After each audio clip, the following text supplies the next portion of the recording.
ஊழியக்காரன் என்று சொல்றது முதல்ல யார சொல்றாருன்னா, இந்த பிரசங்கம் பண்ணிக்கிட்டு ரோடா போய்கிட்டு அதை பார்த்து அதெல்லாம் நல்லது, அதெல்லாம் ஊழியம் இல்லைன்னு சொல்லல.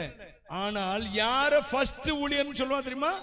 தேவன் அவரோட ஐக்கியம் கொள்ளுகிறவர்கள். அல்லேலூயா. அவரோட ஐக்கியம் கொள்ளுகிறவர்கள் தான். தாவீதை பார்த்து சொன்னாரு, இவன் கர்த்தருடைய சித்தத்தின்படி ஊழியம் செய்தான். நீங்க அந்த வசனத்தை வாசிங்களா, அப்போஸ்தலர் நடபடிகள் புஸ்தகம். அதை எடுத்துட முடியுமான்னு தெரியல எனக்கு. Glory to Jesus. Hallelujah. ஸ்தோத்திரம். அப்போஸ்தலர் நடபடிகள் 13:36 வாசிங்க. அப்போஸ்தலர் 13:36. தாவீது தன் காலத்திலே தேவனுடைய சித்தத்தின்படி அவருக்கு ஊழியம் செய்து போதும். பைபிள்ல பதிஞ்சு வச்சிருக்கு தாவீதை பத்தி. அவருடைய சித்தத்தின்படி ஊழியம் செய்தான் அவன். ஹல்லேலூயா. தாவீது என்ன பிரசங்கமா பண்ணாரு சொல்லுங்க? பிரசங்கம் பண்ணாரா ஜனங்களுக்கு? இல்ல. தேவாலயத்துல ஆசாரி ஊழியம் செய்தார். ஆசாரி ஊழியம்னா அங்க உள்ள போய் தூபம் காட்டுறது, இந்த மாதிரி காரியங்கள் தேவனுக்காக செய்வது. செய்தாரா? எதையுமே செய்யல தாவீது. அவர் செஞ்சது ஒண்ணு பாட்டு பாடிட்டு இருந்தார்.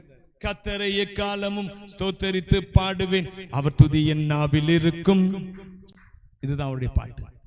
ஹல்லேலூயா.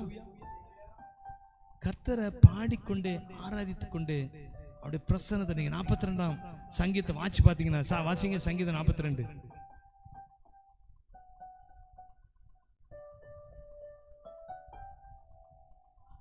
மானானது நீரோடைகளை வாஞ்சித்து கதறுவது போல தேவனே, பாத்தீங்களா, அவர் நோக்கமெல்லாம் எண்ணமெல்லாம் நீரேசுவே. அவருடைய எண்ணம் நோக்கம் எல்லாம் எது தெரியுமா? கர்த்தருடைய சமூகம். மானானது நீரோடைகளை வாஞ்சித்து கதறுவது போல. அல்லேலூயா. மான்கள் நீரோடையை வாஞ்சித்து அலைவது போ எந்த நாத்துமா தீவாவும்மை நாடுதே.